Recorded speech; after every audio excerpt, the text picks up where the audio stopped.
In this video, I'll show you how to add authentication in Xano. First, sign into your Xano account and open the workspace and API group where you want to add authentication. Next, open your API group and create a new endpoint for user registration. Add the necessary inputs, such as an email address and password, then use Xano's database tools to create a new user record. After that, create a login endpoint.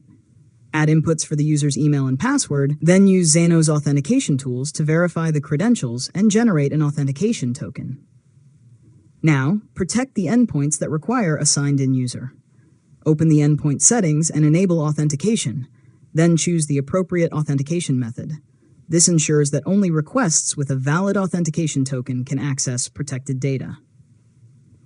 Next, test the registration and login endpoints using Xano's built-in request testing tools. Confirm that a successful login returns a token. Then use that token when testing one of your protected endpoints.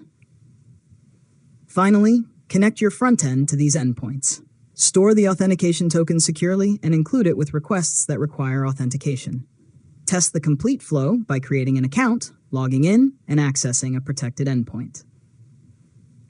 And that's it. You've successfully learned how to add authentication in Xano.